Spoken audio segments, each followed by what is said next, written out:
Bom dia, irmãos. A graça do Senhor sobre nós, amém? Bem-vindos a todos que estão chegando das férias também, assim como o pastor Daniel. Uma bênção poder recebê-lo. Estamos começando o ano letivo também aqui na igreja. Esse momento é o momento de abertura da nossa escola dominical. E, portanto, é um momento muito importante para a gente lembrar por que é que a gente tem a escola dominical, por que é que a gente tem o estudo da palavra na igreja. Eu quero fazer esse momento de sermão, que é bem curto, especialmente de manhã. A gente ainda vai ter ceia, tem tanta atividade para fazer, mas eu quero fazer esse momento aqui, me servir desse momento como uma pastoral para a igreja. Conversar com a igreja sobre a nossa vida da igreja, nossas organizações, mas eu não quero prescindir da palavra, eu quero seguir a palavra. Então, por favor, abra sua Bíblia na carta que Paulo escreveu aos Colossenses. Carta de Paulo aos Colossenses, no capítulo 2. Vou ler a partir do versículo 6 até o versículo 8. Vou ler até o 10º. Vou me deter no versículo 8. Colossenses, capítulo 2, a partir do versículo 6 até o versículo 10º, mas a ênfase, onde a gente vai estudar, está no versículo 8, tá bom? Colossenses, capítulo 2, do versículo 6 até o versículo 10º. Diz assim a palavra: Ora, como recebestes a Cristo Jesus, o Senhor, assim andai nele radicados e edificados e confirmados na fé, tal como fostes instruídos, crescendo em ações de graça. Cuidado que ninguém vos venha enredar com a sua filosofia e vãs sutilezas, conforme tradição de homens, conforme os rudimentos do mundo, e não segundo Cristo, porque em Jesus habita corporalmente toda a plenitude da divindade. Também nele estáis aperfeiçoados. Ele, Jesus, é o cabeça de todo o principado e de toda a potestade. Amém. Vamos orar. Ó Deus, obrigado, Senhor, pela palavra, por esse tempo de culto que já tivemos aqui, e como é bom cantar ao Senhor essas verdades que alimentam o nosso coração. Como é bom também, Senhor, poder ler a Tua palavra e meditar nela. Obrigado também pela vida de cada um dos meus irmãos, Senhor, os que estão aqui, os que estão em casa, estão participando desse momento de culto. Pedimos mais uma vez, ó Deus, pela intervenção do Senhor. Venha sobre nós, Espírito de vida, sopre sobre nós, abençoe-nos, guie-nos. Nós precisamos de Ti, Senhor. Não temos o que falar, se formos falar apenas as coisas que nós entendemos. Nós queremos falar aquilo que está no Teu coração, Pai. Aquilo que de verdade edifica a nós, cada um de nós aqui. Por isso clamamos a Ti, Deus. Venha, Senhor, inunde esse lugar, encontre espaços, encontre nos corações lugar para ser acolhido, Pai. Que Tu nos abençoe muitíssimo e nos guarde pela força do Seu poder. Nós oramos assim no nome santo de Jesus. Amém. Amém.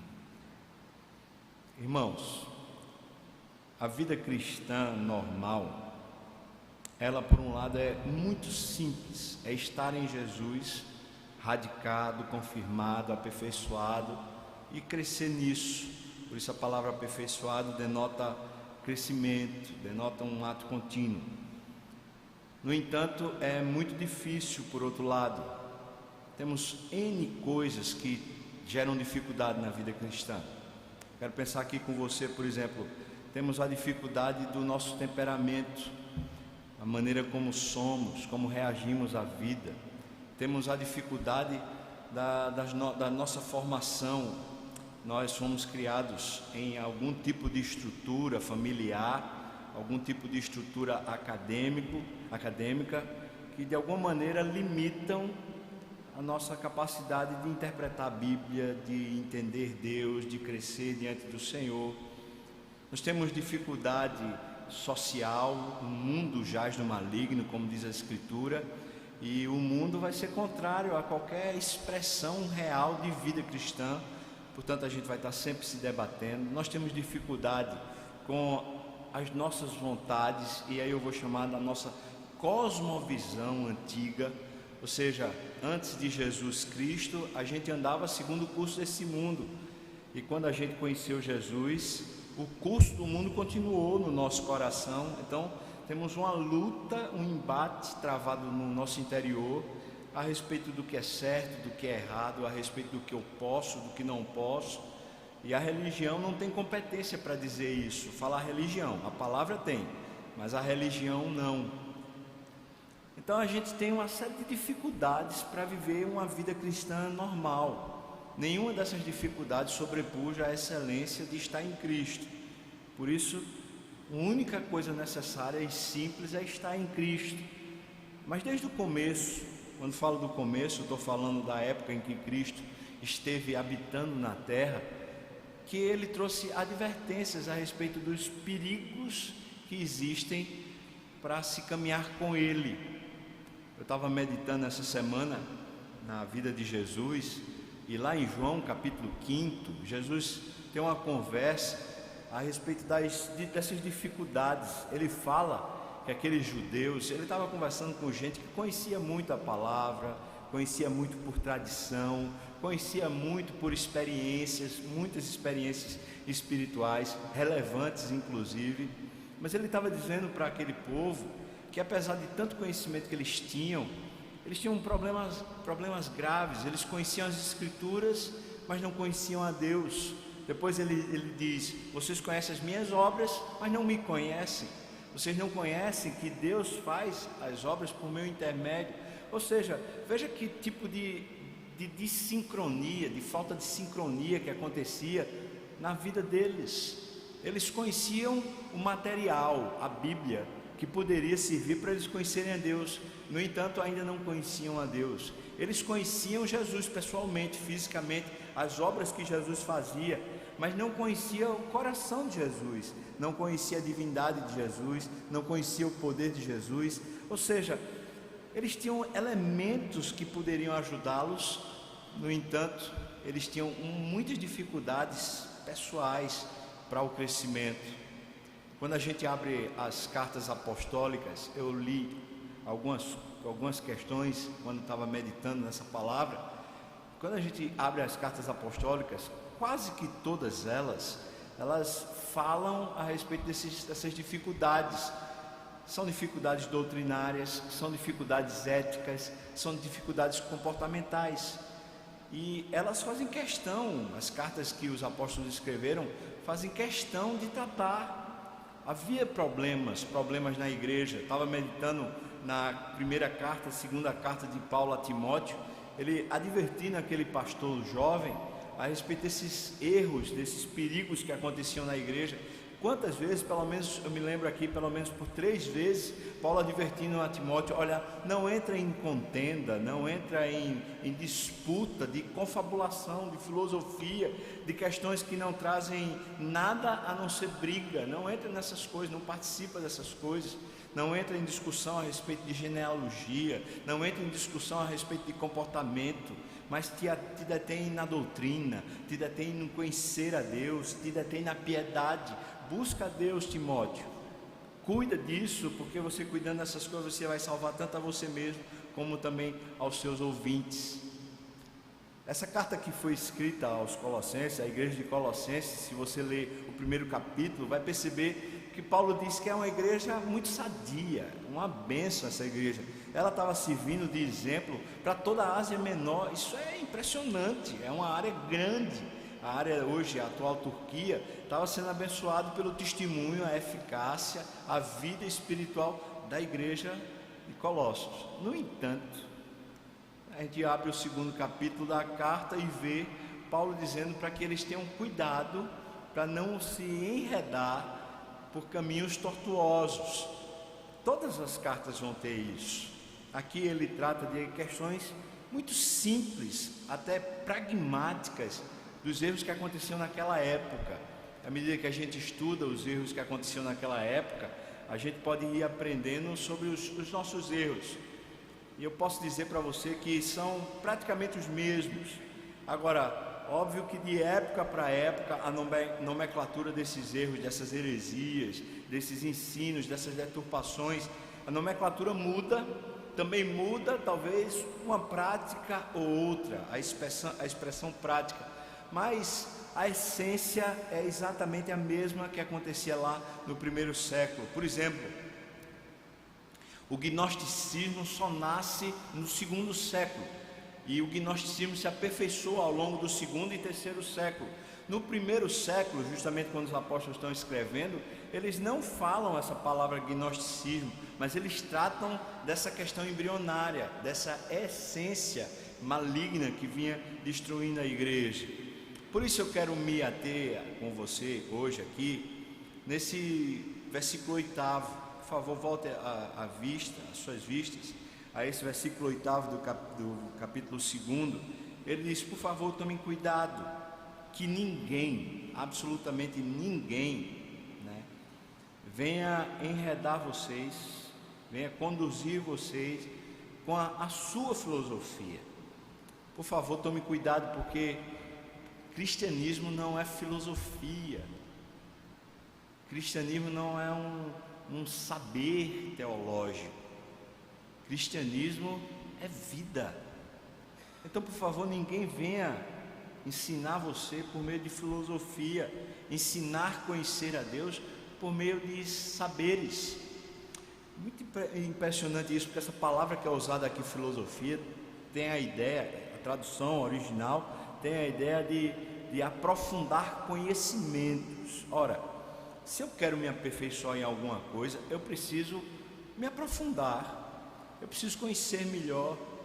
Até a Bíblia instiga a gente a buscar a Deus e conhecê-lo melhor. No entanto, se a gente usar a elucubração, se usar apenas a vaidade do nosso intelectual, do nosso saber, se a gente usar apenas isso para conhecer a Deus e conhecer as Escrituras, o que vamos produzir vai ser uma filosofia vã, vai produzir uma espécie de academicismo que vai terminar prejudicando a vida espiritual. Por outro lado, é inadmissível que alguém que seja mestre na igreja, alguém que seja professor, doutrinador, discipulador na igreja, é impossível que esse tal não conheça profundamente, não busque aperfeiçoamento real. Se assim o fizer, a Bíblia diz lá em Tiago que esse professor, que esse mestre está incorrendo num erro que ele vai ser julgado depois, porque precisa conhecer. Por isso lá em Tiago ele diz que não é bom que muitos de nós nos tornemos mestres, porque havemos de receber maior juízo. Por isso o ensino das Escrituras, o ensino para o povo de Deus precisa ser acompanhado de um esmero. A palavra esmerar-se, que é usada por Romanos no capítulo 16, diz respeito a um esforço, capítulo 12 de Romanos, diz respeito a um esforço que desgasta. É como um esmeril que passa na lâmina de uma faca, e tanto o esmeril como a lâmina da faca se desgastam mutuamente a fim de aperfeiçoar o instrumento. Então, alguém que vai ensinar, alguém que vai ser líder de grupos pequenos, alguém que vai ser líder de um curso de discipulado, alguém que vai ser professor de escola dominical, alguém que vai ensinar no púlpito da igreja, alguém que vai ensinar em alguma instância da igreja, não pode falar de conhecimento pessoal, não pode falar daquilo que ele acha, daquilo que ele pensa, mas tem que ser exclusivamente pautado e baseado nas Escrituras. E para que isso aconteça, precisa guardar as proporções aqui. Ninguém é suficiente para essas coisas, irmãos. Mesmo o homem mais culto que a gente encontrar nos nossos dias, mesmo o doutor e o pós-doutor, por exemplo, semana passada eu tive uma oportunidade singular de rever um professor meu, o professor que me ensinou aqui no mestrado sobre missões. Esse professor chamado Elias Dantas, a gente se sentou para conversar. Esse homem tem alguns doutorados, tem pelo menos 2 doutorados e alguns pós-doutorados. Foi professor, na verdade foi o diretor de pós-graduação, de doutorado, de 5 universidades, 4 universidades nos Estados Unidos e 1 universidade no Canadá, simultaneamente. Um homem catedrático, um homem extremamente capaz. Enquanto a gente conversava, dava para perceber a simplicidade na voz do homem. Eu fiquei pensando assim, o que é que esse cara, com essa cultura, com esse grau de competência, o que é que ele quer conversar comigo? E fiquei tão abençoado por ver a humildade no coração, ainda simples, com tanto saber, com tanto conhecimento, com tanta competência, ainda simples, precisando ainda de aperfeiçoamento. Todos nós, por mais esforço que tenhamos, precisamos ainda ter no nosso coração a ideia de que estamos aprendendo, um coração de aprendiz, um coração de aluno, um coração de discípulo, que ainda precisa ser aperfeiçoado. Por isso, a gente precisa tomar cuidado com o que ensina.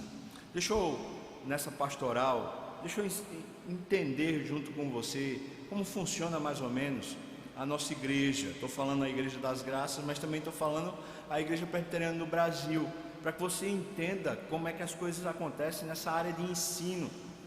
Deixa eu estimular você nisso. Primeiro, eu preciso dizer para você que o responsável ou os responsáveis pela doutrina, a doutrina da igreja local, é o pastor efetivo juntamente com o conselho. É o único responsável. Então, por mais que hajam outros que sabem, que são muito competentes, que podem ajudar inclusive esse grupo, mas os responsáveis reais são esses, o pastor e a equipe pastoral e o conselho, os presbíteros. Por isso, quando a igreja elege presbíteros, precisa eleger homens que conheçam a palavra, que sejam apegados à palavra, que conheçam profundamente as escrituras, porque são também mestres, são pessoas que também estão ensinando as escrituras. No entanto, irmãos, mesmo o pastor da igreja, mesmo alguém que foi para o seminário, que fez mestrado, que fez doutorado, que estuda profundamente, ele não é senhor do seu próprio conhecimento. Não pode chegar na igreja para ensinar o que bem lhe apraz. Nós estamos numa igreja confessional. A Igreja Presbiteriana do Brasil é uma igreja confessional. Quando nós somos ordenados pastores na igreja, nós somos ordenados debaixo de uma confissão. Nós temos documentos que balizam e norteiam a nossa doutrina. Esses documentos, eles não são superiores às escrituras, mas são documentos registrados ao longo da história do cristianismo, que servem como balizas doutrinárias, que ajudam a gente a se cercar de um conhecimento que ao longo de 2000 anos de história do cristianismo tem sido considerado o ensino sadio das escrituras. Então, a confissão de fé de Westminster, o catecismo maior, o catecismo menor, servem como balizas doutrinárias dos pastores, dos mestres. Estou dizendo para você isso, para você entender que nenhum pastor pode ser o que for. Ele pode simplesmente, a não ser que ele queira sair da Igreja Presbiteriana do Brasil. Se ele quiser sair da Igreja Presbiteriana do Brasil, ele pode ensinar contrário a esses documentos. Mas se não, se ele está com a consciência pura e limpa de que esses documentos de fato têm autoridade, são bênção ao longo de 2000 anos de história, então quando ensina as escrituras, ele não pode ensinar contra a sua consciência, também não pode ensinar contra a igreja. Sendo assim, a Igreja Presbiteriana do Brasil tem uma comissão teológica de exames de doutrina.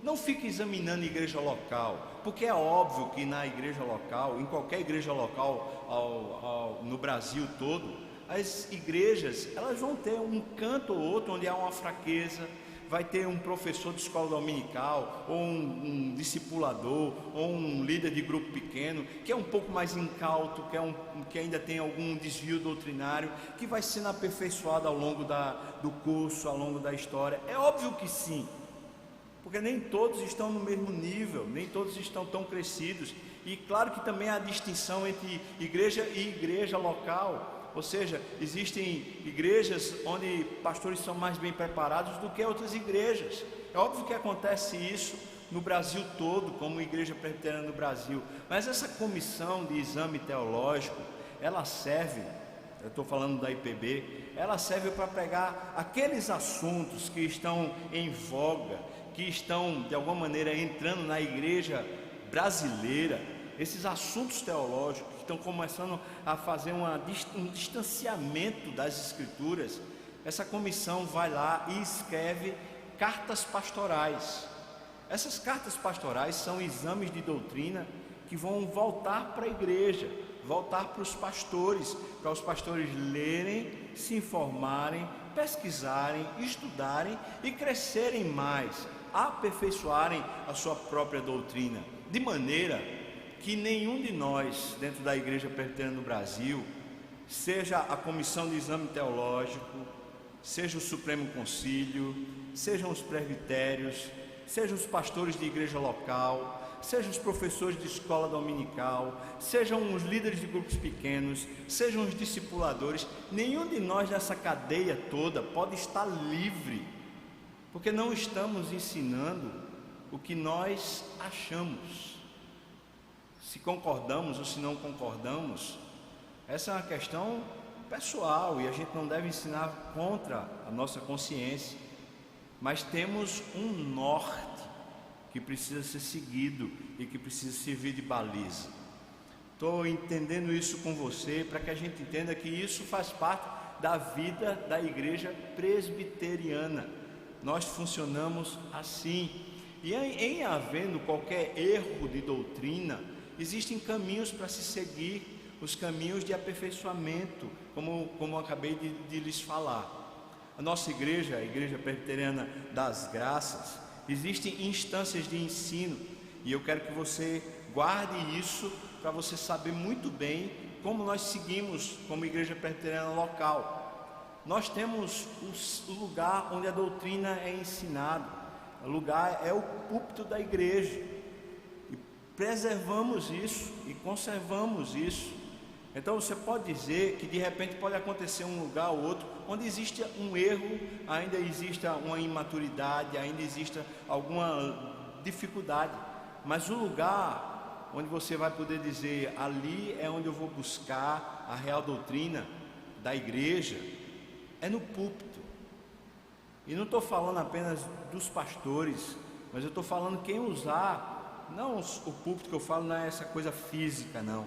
É quem vem à frente da igreja para ensinar como igreja local, para ensinar para a igreja. É por isso que precisa haver cuidado quando a gente convida alguém para ensinar, ou alguém que vem falar de púlpito.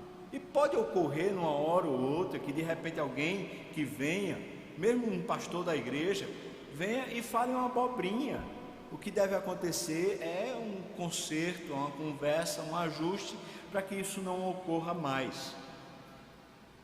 Os líderes, professores de escola bíblica dominical, são escolhidos por estarem na doutrina da igreja presbiteriana, mas pode acontecer que numa sala, um momento ou outro, haja alguma divergência doutrinária. Em havendo, precisa ser conversado, resolvido e discutido. E aí a gente chega numa outra instância. O que eu estou dizendo para você é que mesmo nas classes de escola dominical, os professores estão debaixo dessa instância superior na igreja, que são justamente os líderes que ensinam no púlpito. Depois disso, nós temos uma outra instância, que são os líderes de grupos pequenos. Deixa eu falar uma coisa para você a respeito dessa questão na nossa igreja.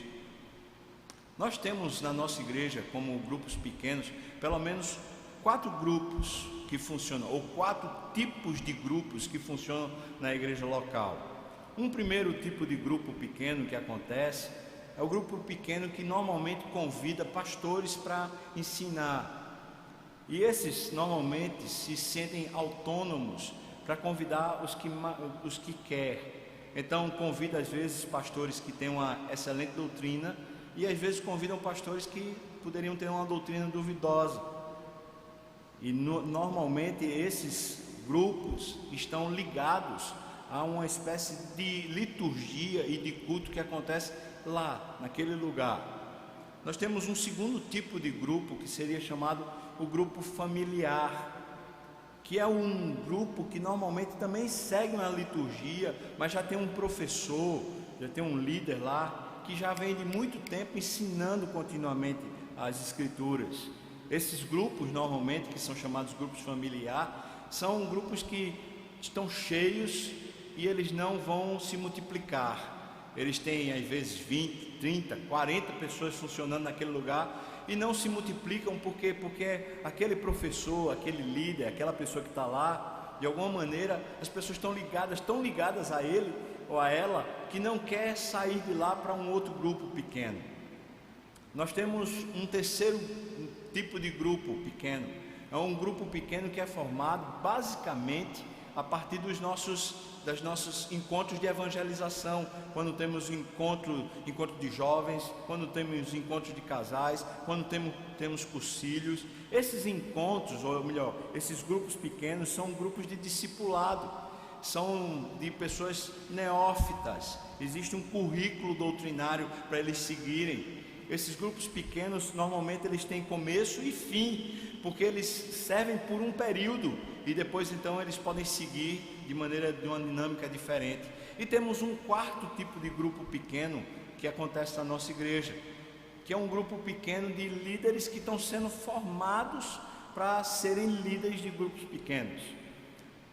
Essa formação, quero dizer para a igreja, é o nosso maior investimento hoje, a formação de líderes que possam estar habilitados e capacitados a serem líderes de grupos pequenos. Nós precisamos, eu estou falando até com os líderes agora, nós precisamos de aperfeiçoamento.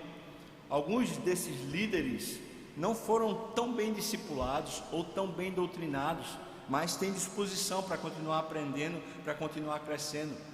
Eu estou pensando aqui no que vem ocorrendo nesses últimos talvez 3 anos aqui na igreja, talvez 4 anos aqui na igreja, de alguns desses grupos pequenos que nasceram ao longo desses 3 ou 4 anos, que esses líderes eles foram formados mesmo, ou seja, houve uma caminhada de discipulado com pastores. Eles cresceram na doutrina, eles cresceram na palavra, eles cresceram na dedicação, enquanto outros líderes não tiveram a mesma sorte, eles não tiveram o mesmo caminho. Mas eu posso dizer para os irmãos que nós, como equipe pastoral e como conselho da igreja, estamos imbuídos de fazer exatamente isso como sendo o nosso eixo. Nós precisamos de capacitação, nós precisamos discipular a liderança da igreja. É por isso que eu quero convidar você, irmão, que é líder da igreja, seja de qualquer departamento, seja de qualquer ministério, seja líder de qualquer grupo pequeno, seja líder de escola dominical, seja líder em qualquer instância na igreja. Eu quero convidar você para na Semana Santa estar no nosso acampamento de liderança da igreja, porque nós estamos imbuídos de aperfeiçoar e de melhorar o tanto quanto for possível a liderança da nossa igreja. Nós precisamos aperfeiçoar, e não só no campo doutrinário, mas precisamos aperfeiçoar em absolutamente tudo. Por isso há uma convocação, e eu estou usando esse tempo para chamar a igreja nessa direção. Nós precisamos crescer. Quando falo crescer, por favor, não entenda em termos numéricos, porque a palavra diz que quem dá esse crescimento numérico só é Deus, só Deus. Mas eu e você precisamos crescer no que diz respeito à nossa vida espiritual, e isso a Bíblia diz para a gente buscar e achar. Estamos imbuídos nisso, por isso eu faço uma convocação solene. No final do ano passado nós convocamos todos os líderes para uma reunião e apresentamos o acampamento que vamos fazer na Semana Santa. Agora eu já estou compondo a equipe desse acampamento da Semana Santa e quero dizer mais uma vez, nós precisamos que você faça parte desse acampamento. Por favor, reserve esse tempo para participar. O que é que acontecia na igreja de Colossenses, de Colossos? Volta o texto, por favor. Nós já andamos sobre a igreja das graças, nós andamos sobre o momento que vivemos, nós entendemos um pouco sobre a estrutura de ensino da igreja presbiteriana do Brasil, um pouquinho só, porque tem muita coisa para falar e o nosso tempo é muito curto. E agora, eu quero ver com você que aqueles erros que aconteciam no primeiro século, de alguma maneira parece que estão encontrando guarida no nosso século, no nosso tempo presente. Então nós temos aqui ele dizendo assim, que a gente precisa cuidar para que ninguém nos conduza por suas filosofias, e ele usa uma outra expressão, vãs sutilezas. Naquele primeiro século, irmão, a filosofia era uma filosofia grega. A filosofia grega, especialmente helenística, era uma filosofia que aceitava as diferenças culturais como se fosse simplesmente um aprendizado. Isso tornava a religião, o aspecto da cultura que chama-se religião, isso tornava a religião sincrética. Isso traz um efeito na história. Por exemplo, os deuses, que eram os deuses gregos, quando Roma conquista a Grécia, ou conquista o Império Grego, Roma pega os seus deuses e alguns deuses gregos e faz um novo nome para eles, um nome em latim. O que é que está acontecendo? Um sincretismo religioso. O que acontecia então no Império Romano, na época que o cristianismo nasce, é justamente essa flexibilidade de religião. As culturas podiam ser trocas e recebidas e aceitas, e esse tipo de troca gerava um sincretismo. Brodos, que faz um comentário a respeito do Novo Testamento, ele falando a respeito da igreja de Colossos, fala que havia uma mulher naquela igreja, que ela era ao mesmo tempo sacerdotisa de deuses pagãos e era líder das mulheres na igreja local. É como se fosse a líder da SAF. Imagina, ela era ao mesmo tempo uma sacerdotisa pagã e era ao mesmo tempo uma líder da igreja, líder de mulheres, líder de ensino das mulheres na igreja local. Isso se chama sincretismo religioso. É por isso que Paulo está dizendo, olha irmãos, eu quero que vocês tomem cuidado com essas filosofias e com essa sutileza vã que entra na igreja, que entra no coração do crente para destruí-lo. Deixa eu pensar com você aqui quais eram os aspectos dessa vã sutileza que vinha. Essa vã sutileza e essa filosofia errada que gerava o sincretismo religioso produzia na igreja dois aspectos muito práticos. O primeiro, produzia um ascetismo religioso. Aqueles que eram mais afeitos ao judaísmo, aqueles que conheciam melhor o judaísmo, ou mesmo aqueles que tinham vindo do judaísmo, eles não aceitavam esse sincretismo com muita facilidade.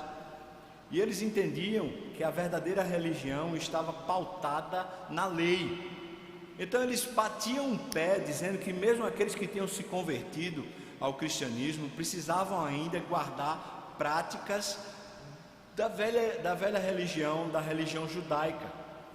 Isso produziu na igreja um ascetismo religioso. O que é o ascetismo religioso? Ascetismo religioso é quando as pessoas seguem uma filosofia asceta sob uma capa de religião. A filosofia asceta é aquela que crê que você, como homem, como pessoa madura, como ser adulto, você é capaz de, pelas suas faculdades, pela sua competência, você é capaz de cortar-se, de podar-se a fim de se aperfeiçoar.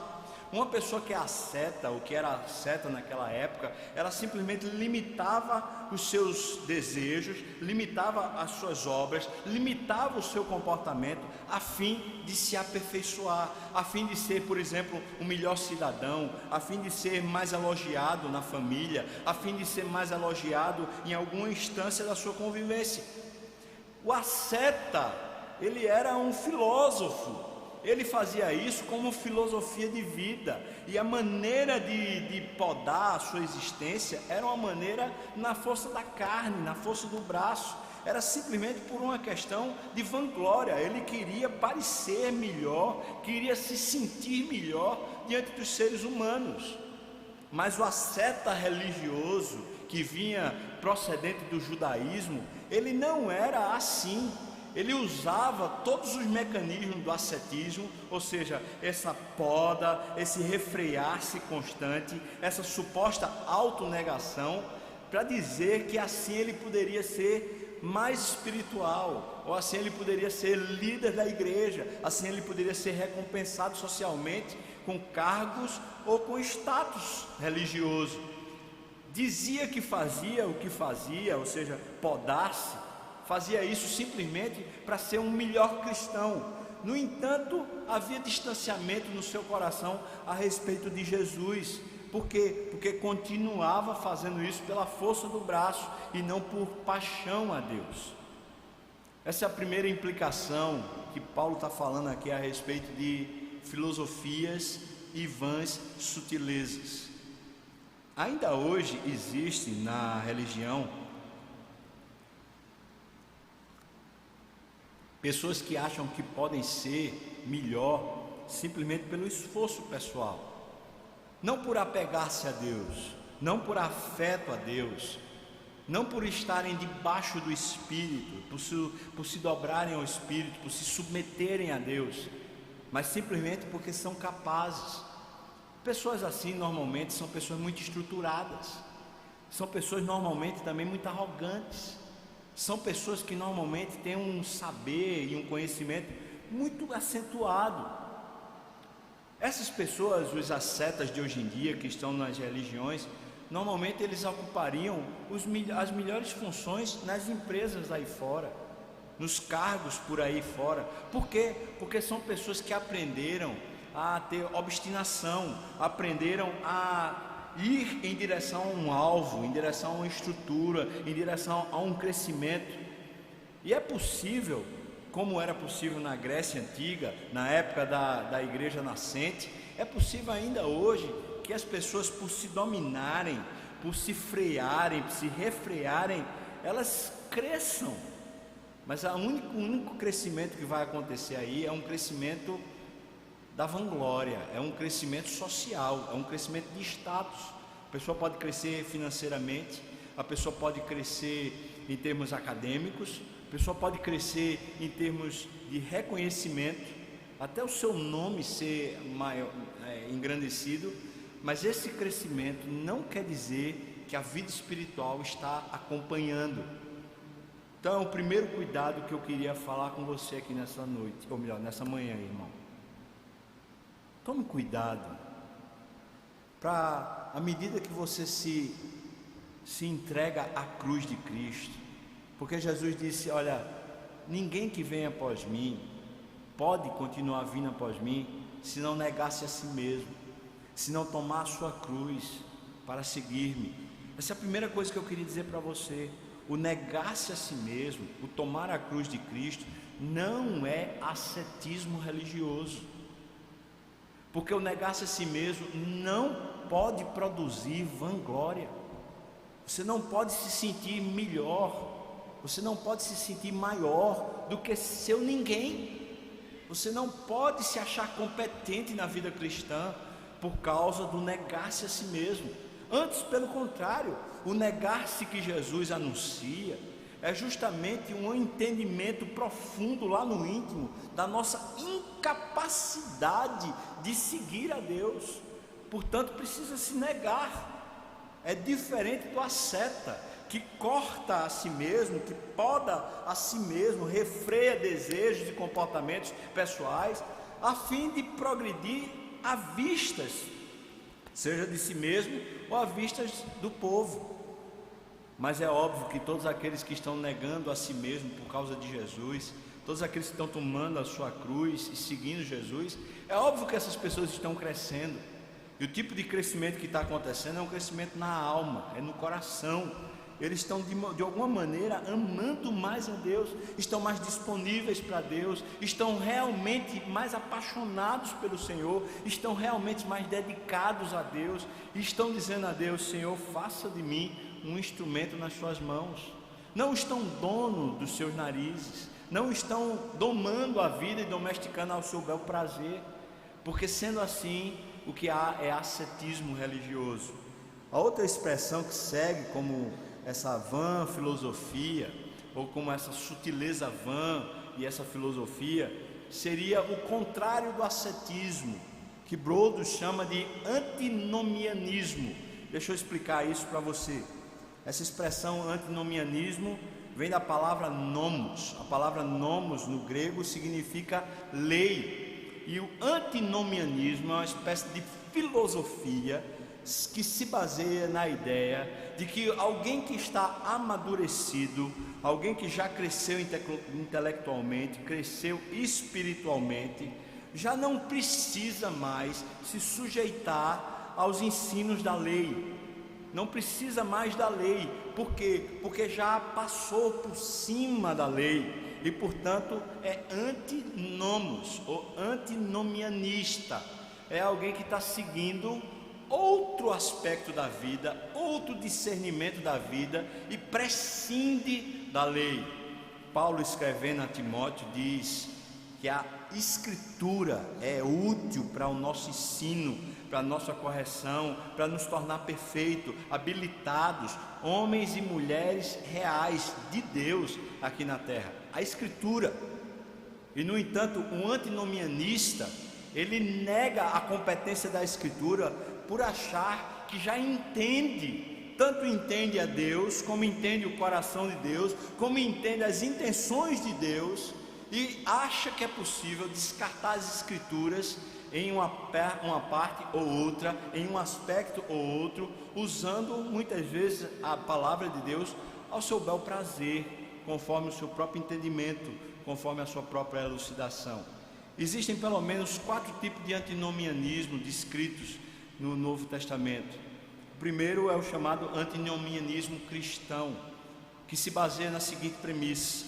Veja, preste atenção.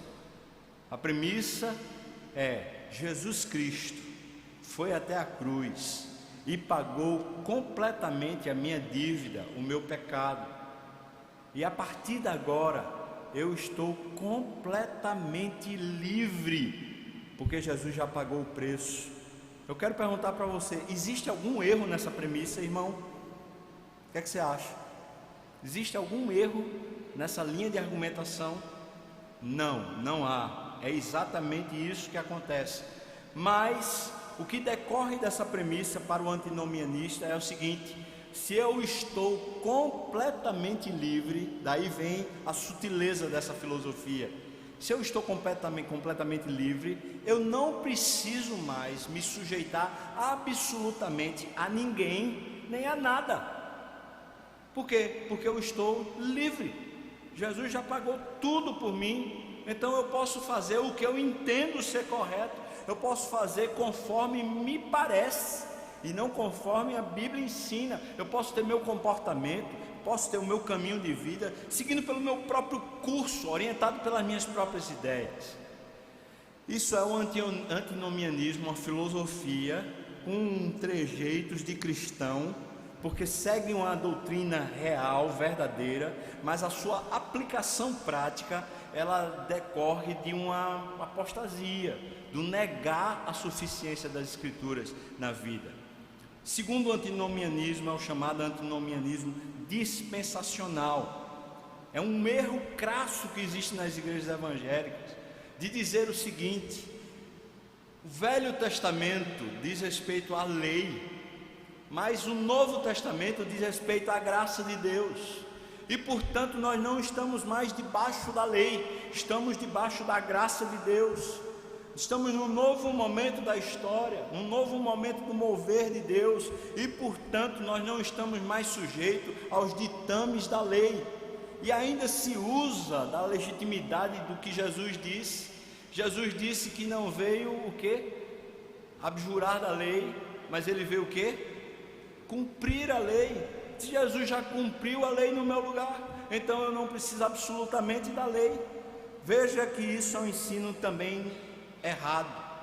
O preceito que segue desse ensino, o fundamento, a premissa que segue desse ensino, ela está errada. Sempre o que norteou a lei de Deus, a verdadeira e legítima lei, o espírito da lei, sempre o que norteou foi a graça. No Velho Testamento é a graça de Deus que superabunda, no Novo Testamento é a graça de Deus que superabunda. No Velho Testamento a lei de Deus servia para ensinar o homem o quão terrível é o seu coração e a incapacidade que temos de amar a Deus. No Novo Testamento a lei serve para a mesma eficácia, para provar para nós que somos incompetentes por nossos próprios méritos agradar a Deus. Então nós temos um problema, o entendimento de que Deus mudou o trato com o homem, que no Velho Testamento existia um tipo de trato e que no Novo Testamento existe um novo tipo de trato e que portanto estamos num novo tipo de trato. Eu não estou falando de pacto, eu estou falando de comportamento, como se Deus fosse dois tipos de deuses, um Deus do Velho Testamento e um Deus do Novo Testamento. Isso é um erro teológico grave, filosófico na verdade, que destrói a igreja. Outro tipo de antinomianismo é um antinomianismo dialético. Ele diz que é possível você negar a lei à medida do seu entendimento.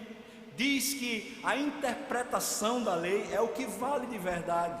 E o que é então isso? Que está dizendo isso? Está dizendo mais ou menos o seguinte: que você interpreta de um jeito e portanto vale para você desse jeito, e que eu interpreto de outro jeito e que vale para mim do meu jeito.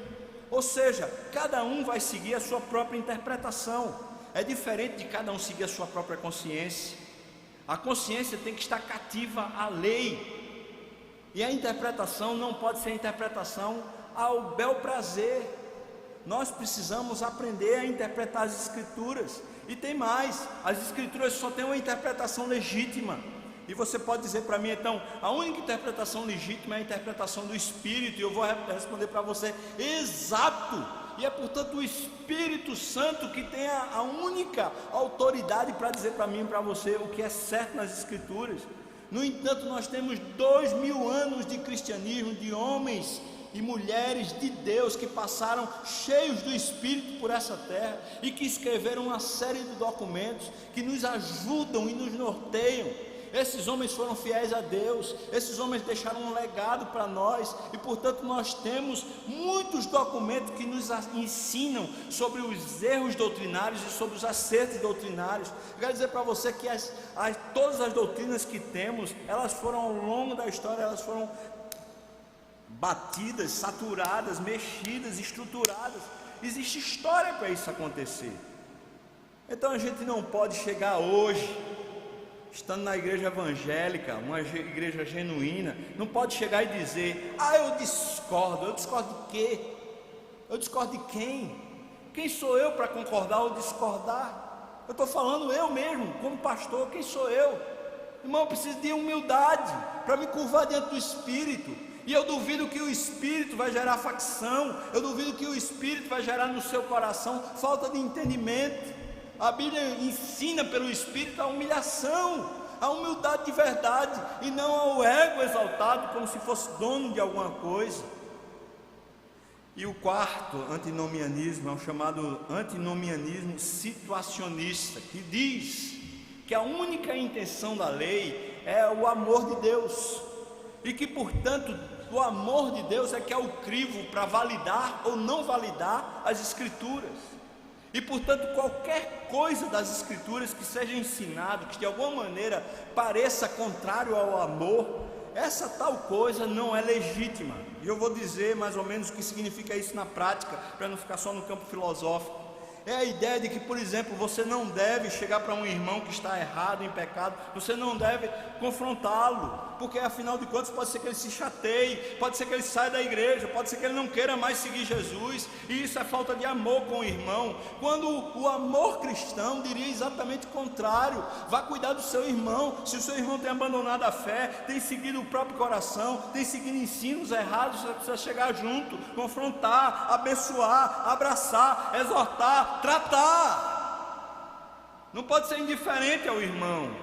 Mas o antinomianismo situacionista diz que depende da situação, não depende da palavra, mas depende da situação.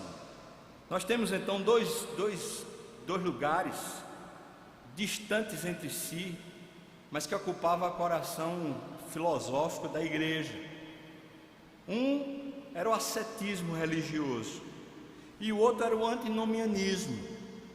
Eles divergiam entre si, estavam totalmente distantes entre si, mas o que é mais contundente dizer é que essas filosofias que entravam na igreja cristã faziam com que o coração do cristão, do verdadeiro e genuíno cristão, ficasse cheio de falácias, cheio de pensamentos e de ideias que terminavam fazendo o coração esmorecer, e a vontade real de seguir a Deus parece que ia se perdendo. É por isso Paulo diz: por favor, tomem cuidado.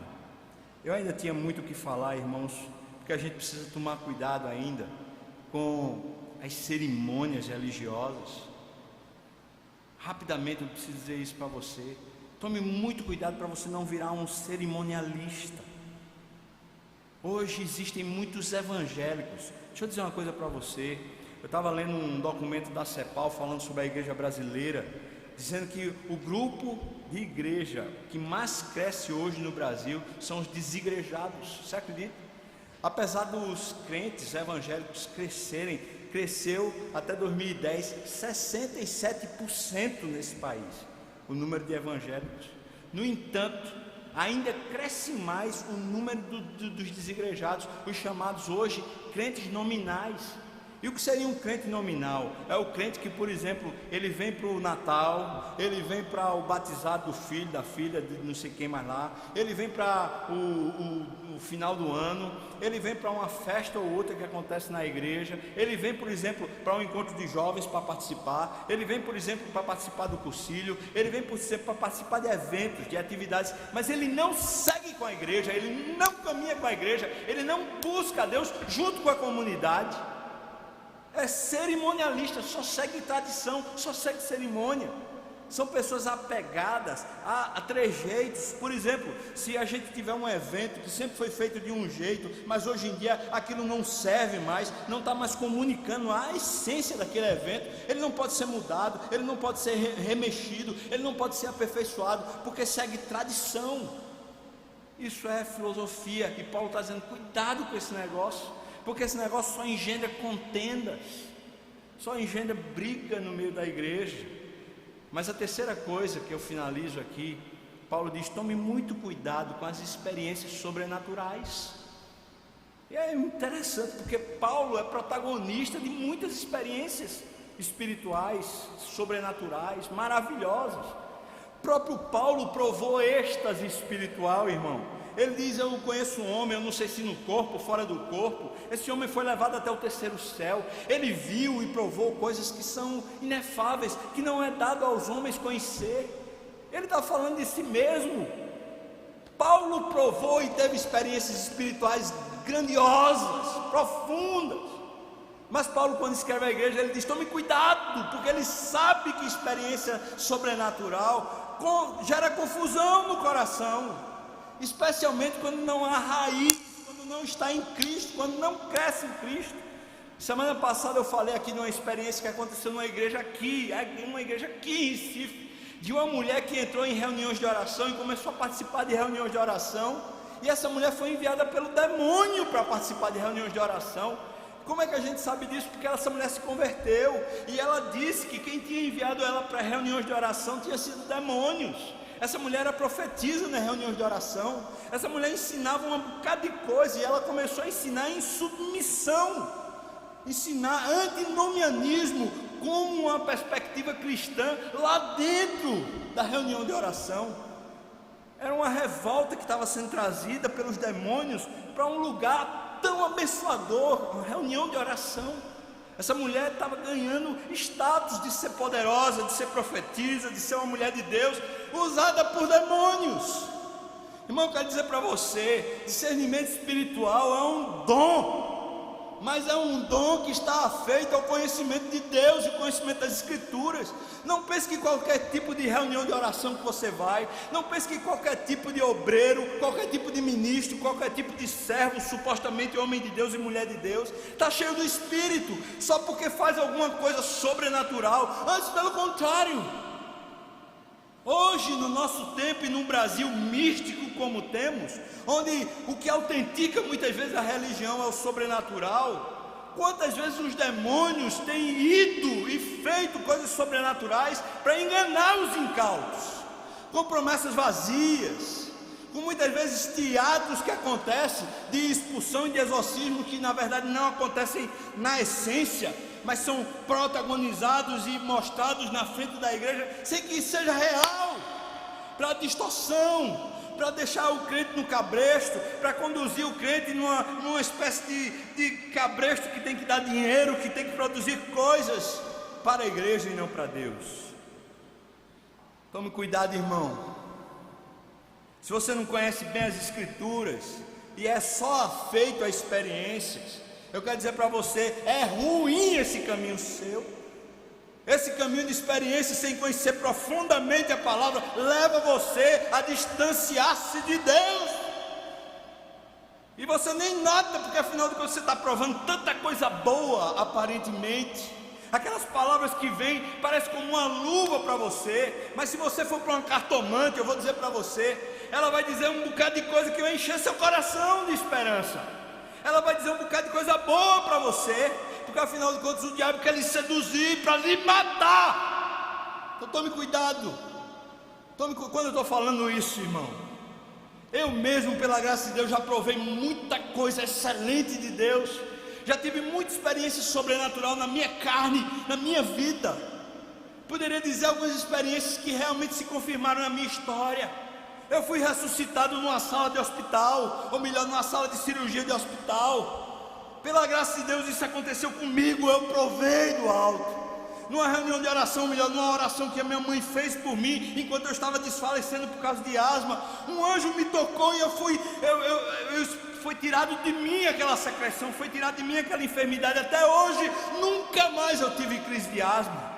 Eu quero dizer para você, irmão, que experiências sobrenaturais acontecem, podem abençoar a sua vida, mas se você não conhece as Escrituras, se você não conhece a Deus, se você não está firmado no Senhor, se você é rebelde, se você segue o seu próprio coração, essas experiências distanciam você de Deus, porque confundem a sua vida. Nós precisamos crescer e amadurecer na fé. Estou falando com você, crente. A escola dominical serve para isso. Os grupos pequenos servem para isso. Grupos de discipulados servem para isso. Os cultos que você participa servem para isso. Mas a leitura que você faz na sua casa, a leitura bíblica, serve para isso. As reuniões de oração que você participa servem para isso. Você não pode abrir mão de nenhuma delas. Nenhuma. Sob o risco de começar sorrateiramente, por causa de vãs sutilezas, você ir sendo desencaminhado da verdadeira fé. Vamos orar, irmãos, pedir a Deus graça, misericórdia. Por isso eu chamo os líderes de grupo pequeno, por favor, não percam de estar conosco nesse retiro. Precisamos conversar bastante. Vamos orar, irmãos. Ó Deus, Tu és o nosso Deus forte, o grande El Shaddai, o Todo-Poderoso, o Adonai, o dono da nossa vida, o dono da igreja, o dono da história. Nós Te bendizemos o nome, Senhor, pela Tua palavra, porque ela é tão rica e perfeita e ensina tanto a nós. Obrigado por esse tempo que tivemos aqui. Agora, Pai, eu quero pedir a Ti a bênção do Senhor sobre o momento de ceia, sobre esse momento de comunhão com o Teu Espírito e uns com os outros. Que o Senhor nos guarde, que o Senhor assim nos abençoe. Seja sobre nós, Pai. Nós oramos no nome de Jesus. Amém. Irmãos, quero convidar os presbíteros para virem para cá, para nos ajudar na distribuição dos alimentos.